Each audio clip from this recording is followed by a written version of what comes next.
Okay, so today we're going to talk about our firm's intranets. Thank you for being awake after lunch. My name is Felicia Morris, and I'm with Baker Donelson. I have about 22 years of service with the firm. I started off as a transactional paralegal. Hurricane Katrina, my career path shifted in the law firm.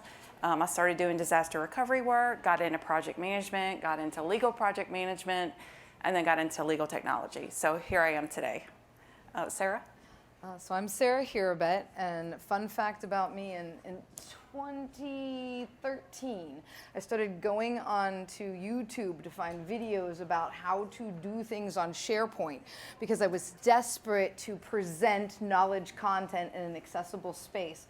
And I bought drinks for the guys that I could get, so I could get admin rights on our intranet at my prior firm to start building knowledge content, and it was hard. Michael?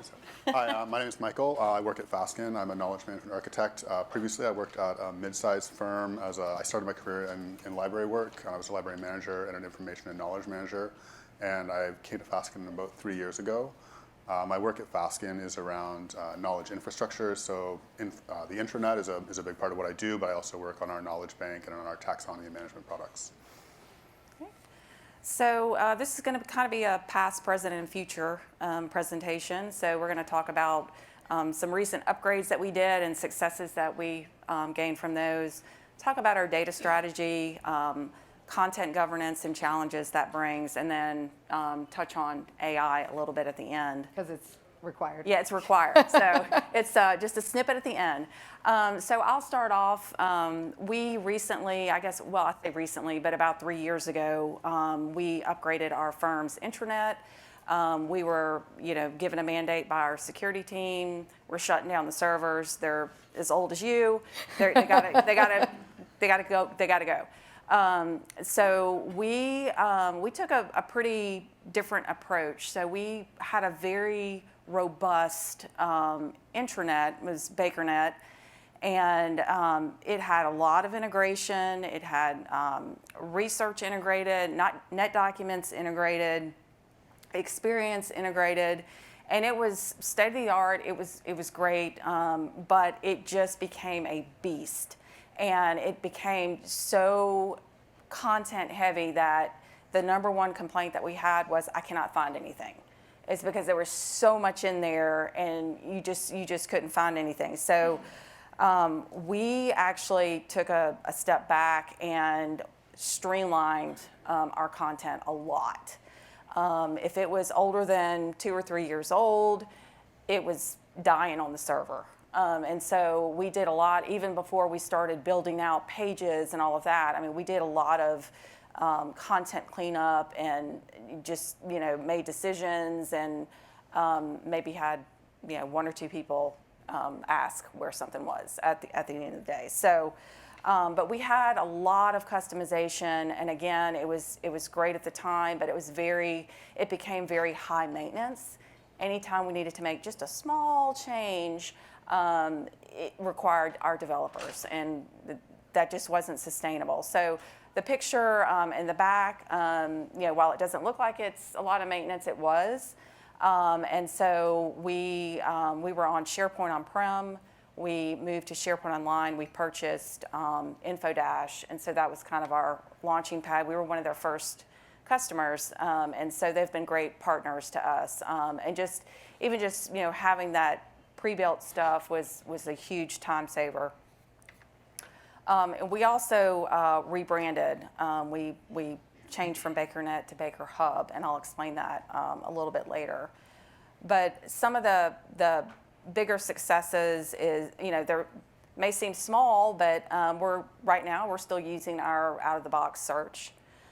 We haven't, in a few years, we haven't upgraded that yet. Things are a lot easier to find. We still are able to filter the search results. So, people can, if somebody says, I can't find it, it's probably because it's not in there anymore.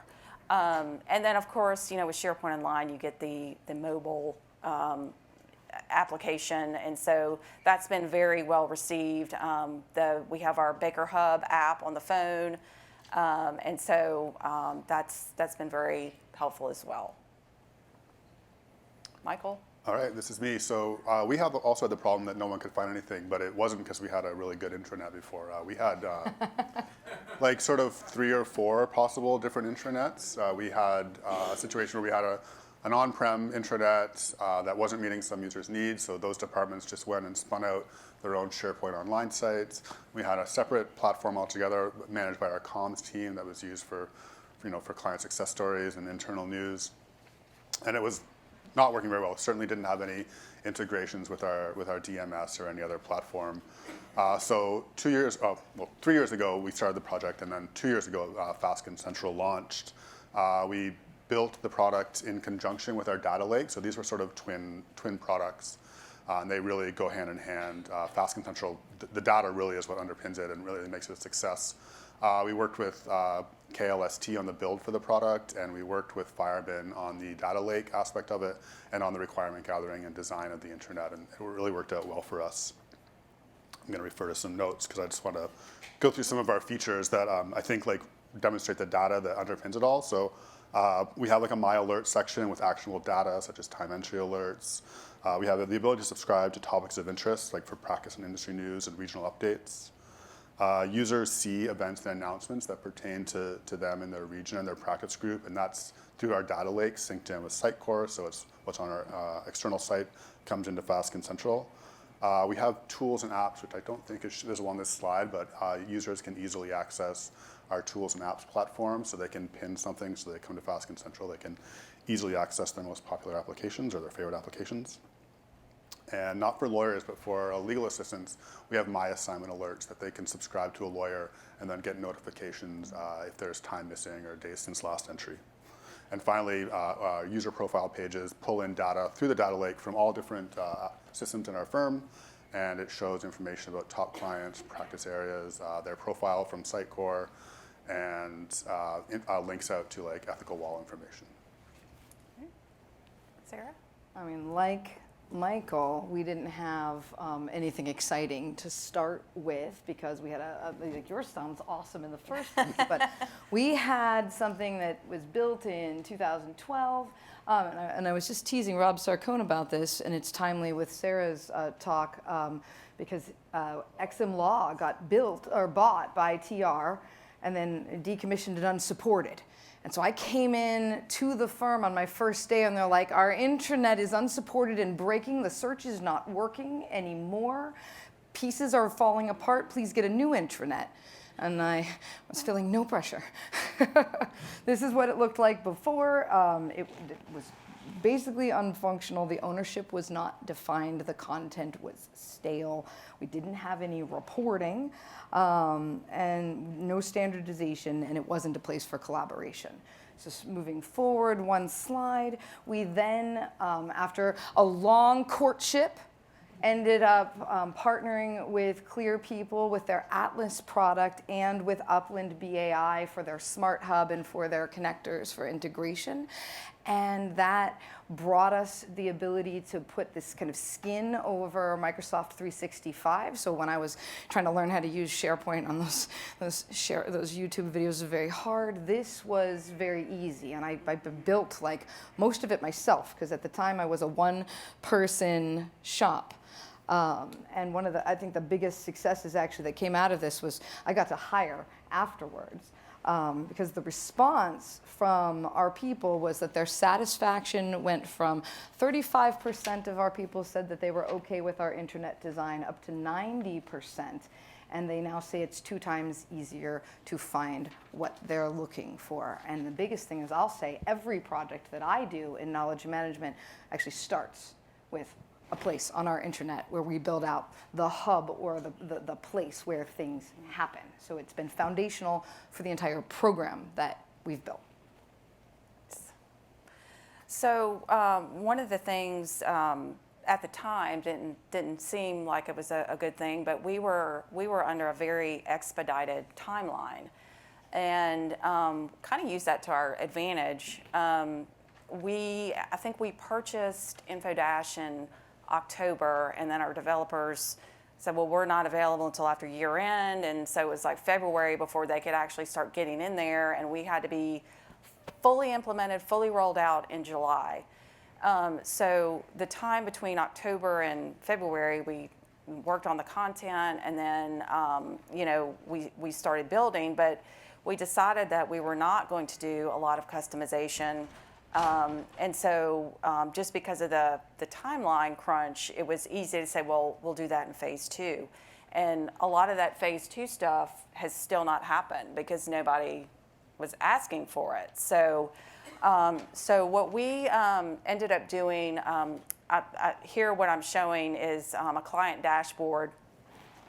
We've only got, as far as client matters, we've only got anything searchable has to have, it's got to be open and with a time entry within 2 years. Otherwise, you'll see that it'll take them to other third-party applications to find that information. So rather than rebuild everything actually on the Client Matter dashboards, we took the hub approach, and that's why we named it Baker Hub.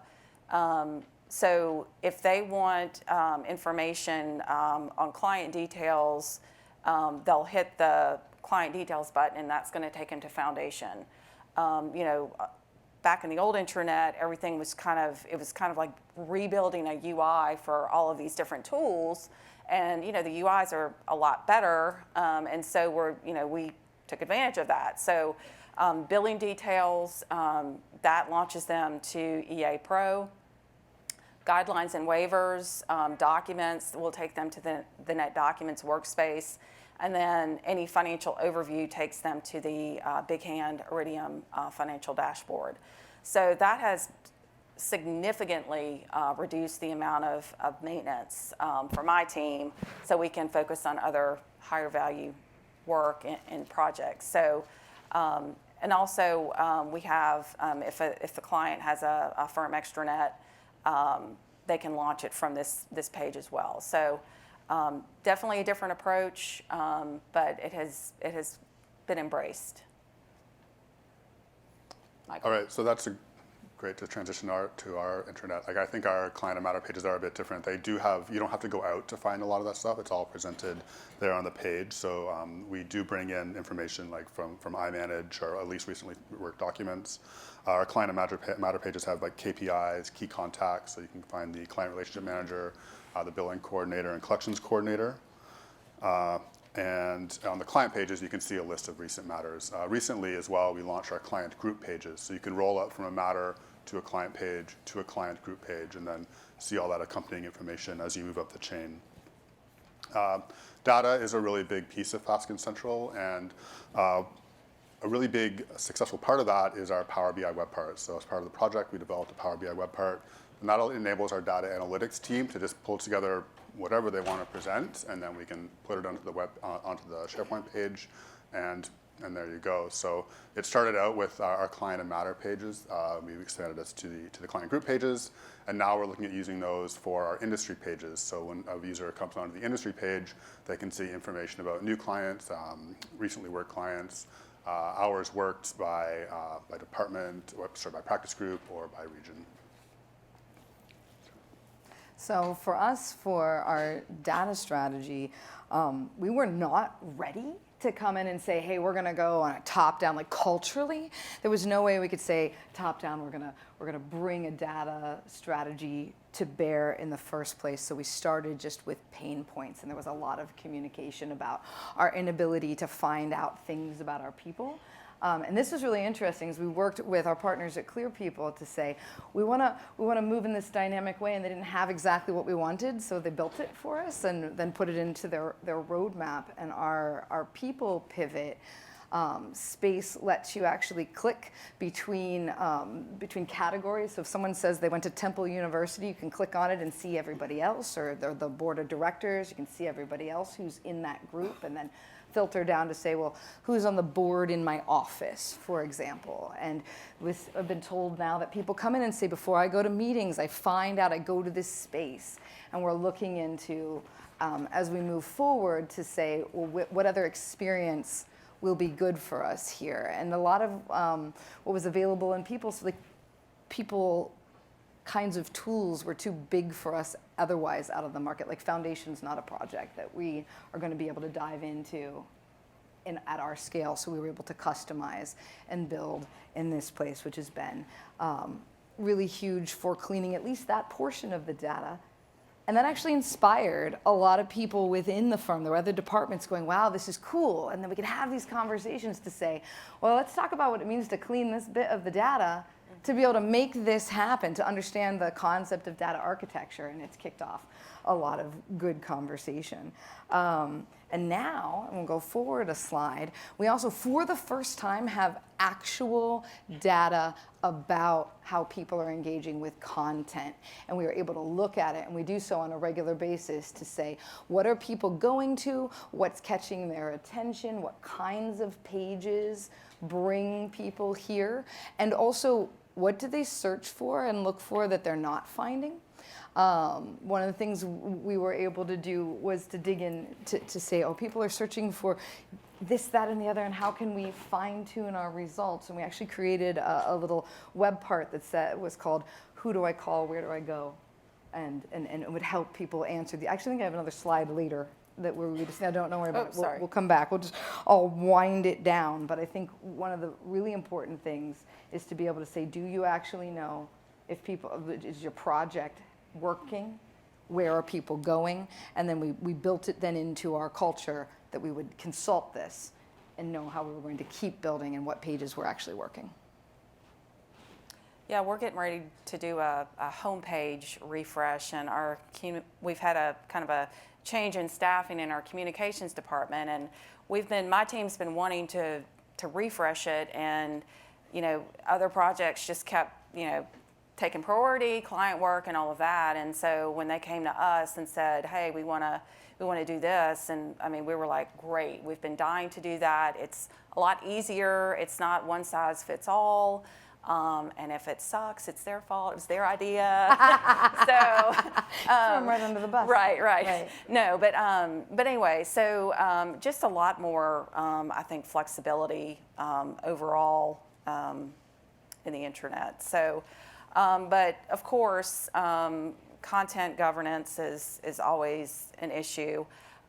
We try to, standardize as much as we can. We do have power users in our, mostly in our business services department that, we give them a little bit of leeway to manage their own page within certain guidelines.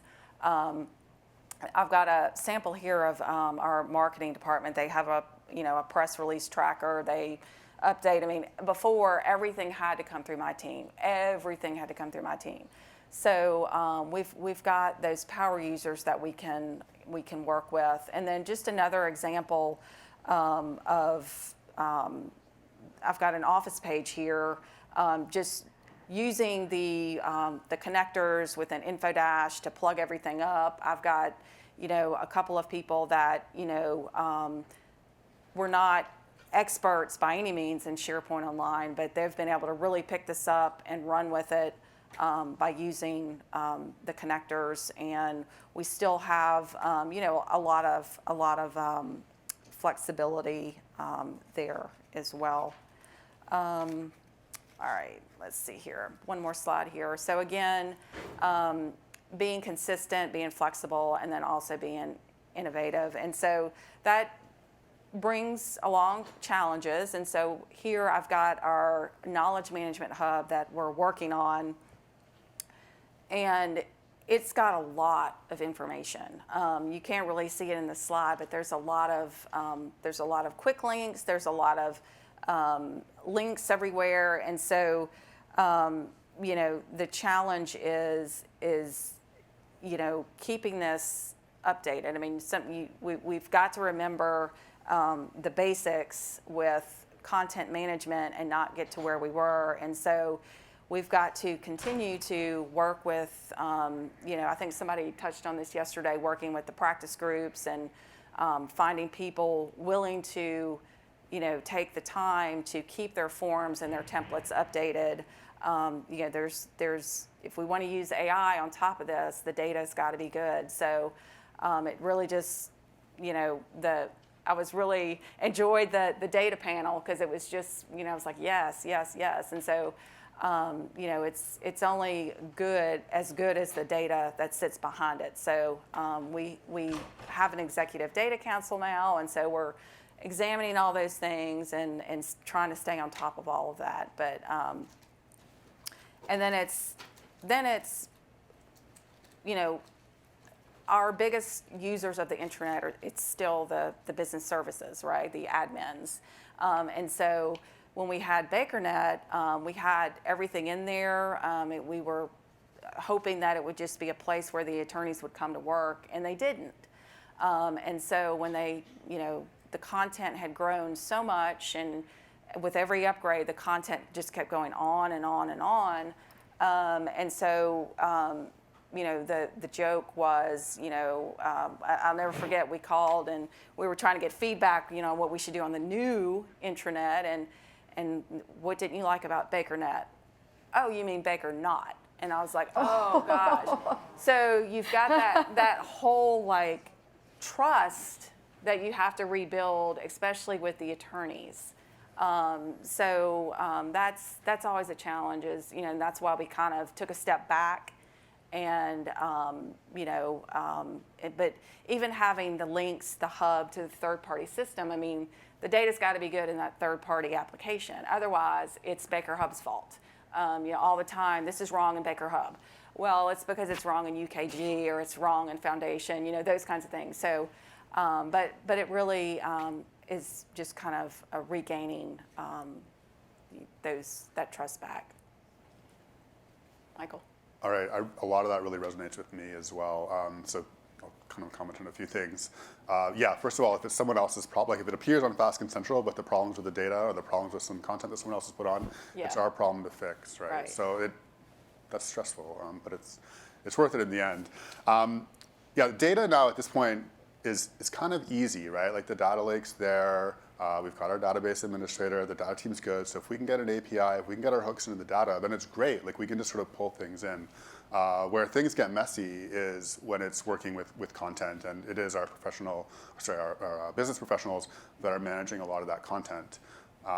And you said like there are people in your firm that are SharePoint experts or power users. We've taken the approach of trying to make everyone a power user, and SharePoint is awesome a lot, but also like it's hard to use. Like there's like a really steep learning curve. So I've had so many calls. From on-prem to SharePoint Online, there was a steep learning curve. Yeah, it is. So I have I say this all the time, like you'll get this, like I'll help you, like you can do this. And so after the third time someone posts something, generally they're pretty good. But for some people, there's a lot of work, there's a lot of hand-holding. We do have a resource dedicated to just delivering content and managing content and trying to clean things up behind them. What we find is that Fasken Central is for the whole firm, and if a group there's sort of centralized leadership, where it's a group that has authority over the whole firm, so I'm talking like compliance or finance or IT, where there's good centralized leadership. Those groups are great to work with because one or two people in those departments, they're on top of it, they've been trained, they're good at using SharePoint, and they're really good at managing their content. And they don't insist on adding folders. They just go into the document library and they tag it with the metadata that we'd like them to. Other groups where there's like a lot of regional differences, so HR, professional development, facilities management, each of them do their own thing, and what the person in the Vancouver office, the way they manage their facilities team is way different from how Ontario or Quebec does. And they have to share a page. That's the way we set the site up. So there's one page for office operations. So we do a lot of work for on that, and it does come back to us because then it gets confusing because someone from Ontario goes on and they're like, why is this Quebec quick link something on the page? So we have to go back, wind back the site, or wind back the page and delete changes. But it is worth it in the end because we do have a really good handle on what our content is. So everything is in a document library. It is really well tagged. We can identify things.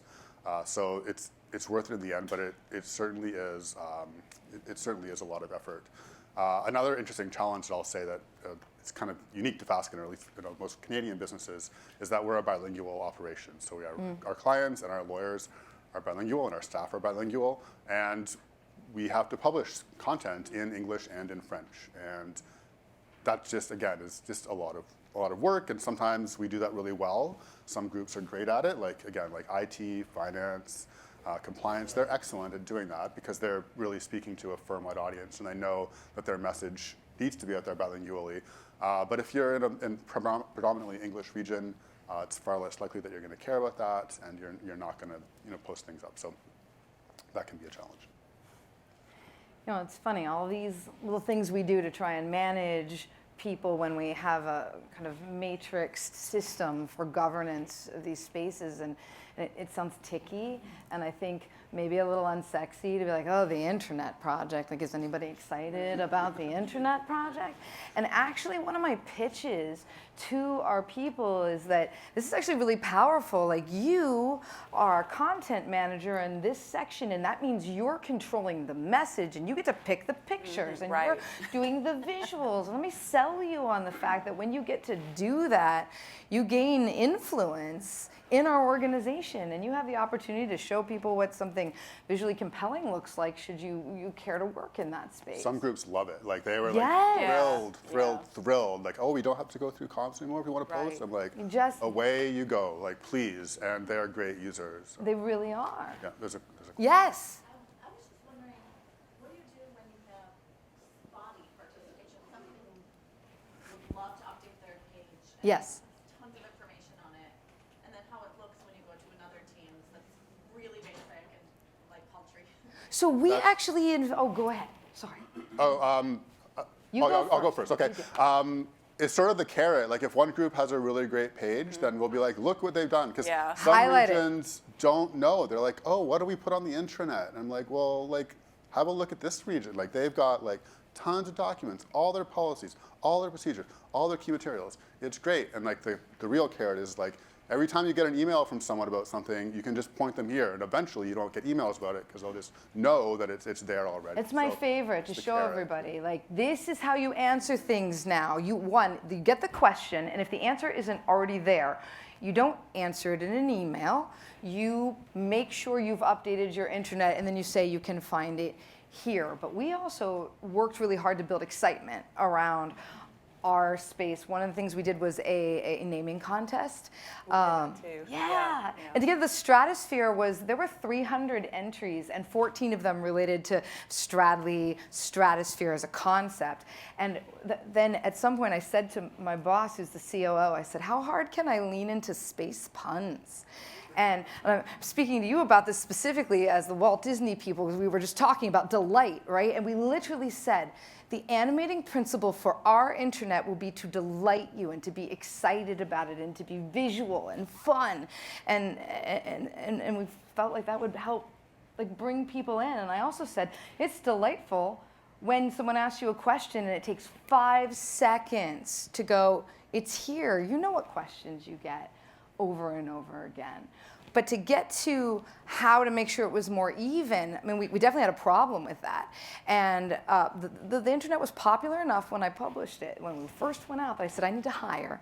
And we hired someone to wrangle all of our content managers.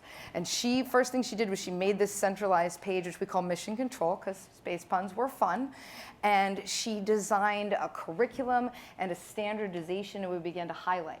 Like, look what's going on here, and here's our user data, and these people built this, and now everyone's here, and don't you want to be like the cool kids with a good intranet page? I thought that everybody would, but I love intranet pages. Right? We had a birthday party for the first year of the Stratosphere. We got Stratosphere cookies. We gave them out everywhere. We highlighted, here are the people with the cool pages, and then we brought people here to regular training to say these are our standards, these are the way that we communicate about it. You get consultation to help move your page to the next level. What do you want to do? So we really invested in making sure that that was the case. And I think my next slide, I think, is our challenges slide. We had to rescope on this project, and you guys probably have all done this, where you're in the middle of an implementation, and I think I told you at the beginning, our time was out, our internet wasn't working, everybody was, InfoSec was like, Sarah, you're introducing security risks, you need to move faster. And so we rescoped our initial plan for our search. And now we're actually hiring. Speaking of the earlier session around legal engineers, we're looking for one of those to help lead one, to hang out with the Clear People folks and interpret their really great emails that are full of leadership thoughts that I need help actioning. So come work with us, but to also take our search to the next level. But we're solving the problems that we do have. Like, we found out that there were people looking for one of our applications. We renamed everything. If you hit this button that says Launchpad, brings down all of your useful links, your standard apps. We renamed them by what they were, not what they were named. And so it turns out there were people like, I don't know that's called the financial dashboard. I'm looking for the name of the company. And we found that there were dead searches. So we added this little section. Where do I call? How do I get to the HR dashboard? Boom, gives you an immediate answer. So we're solutioning and we're iterating and we're bringing everybody in together, and that is building something. And that actually helped us communicate to the firm, let's have a culture where it's okay to iterate, which is it is just okay. And to make a mistake on the internet, we actually, our COO said, hey, everybody, you can. It's all right, we'll fix it. We'll go from there. And that's been like a really cool thing for us. So what's next? Here's our little AI. Yeah, we each get a minute on this one. Yes, Yeah. yes. No, so I think for us, I mean, we're going to try to do more of the, I guess maybe persona pages. I mean, kind of, there's some audience targeting on our homepage, but we're going to try to, we got everybody in, everybody's settled in. And so really kind of our phase 2 is to focus more on, what is your role at the law firm? Are you an attorney? Are you staff? Or, who are you? And try to take them directly to that content and, without creating a lot of maintenance and extra work. And then, of course, our InfoDash application has some chatbot capabilities. So we're going to start exploring that and see, kind of how that works with use cases and things like that. Our help desk is exploring some chatbots as well. So we're going to start kind of looking at that. AI-powered future. So We've already got a bot. we already got a bot. Yeah, so there. this is You're one step ahead. kind of a fun one. So we do the hard work of getting our data together. We do the hard work of getting our content into document libraries and tagging it, and then we get to leverage the benefits of that. So everyone knows you need good data, good grounding content for a LLM. And we've started to experiment with policies. So I've got a policy chatbot within Teams. This is just very small for our team. We haven't released it yet, but I can just chat within Teams and ask about our vacation policy or how to submit expenses, what our policies are around there. And one that we're more likely to go live with in 2026 is we're integrating all our reference materials for how to use tools and applications, so all our how-to documents for technology tools. We've got that all in a document library. It's well tagged. We know the use case. We know the audience for it. So we're going to start looking at a chatbot on that so that people can actually query that instead of hunting through a list of PDFs for how to use Chrome River. Right. We'll have the ability to sort of give them a better answer. It's interesting because we're all doing it. We're all doing the same thing. So we're bringing in the Atlas AI assistant to do the same kinds of problem solving, but we're also doing a cool custom thing because we've got lawyers who won't leave Outlook, and we're building to say, here, you can email this to the knowledge drop. It's going to drop into your own collection, and then we're getting into auto tagging because nobody's going to tag when they save into anybody's DMS ever. I don't care what anybody says, nor will they follow a naming convention. So we're going to automate that for them. And it's actually something we've been thinking about as people retire. How do we honor you in your career, but make it really easy for you to say, this piece of paper means this, or these 2 documents, and they can write it in the email. And we're going to scrape it all and connect that information and auto tag what it is so people can find these gems really easily. The other big thing, kind of tangentially, we're dropping our LMS vendor to a good savings. because we are recreating everything we were doing there using our intranet platform. And everybody was happy when we were able to talk about those kind of savings. It was really cool. But across the board, that's it. We're all coming to like a similar place about what's exciting about the future, I think. Yeah, fun spot. So that's the Right nerdy on time. intranets. Yeah, right on time. But if you want to talk about intranets, we really love them. So. Yeah, exactly.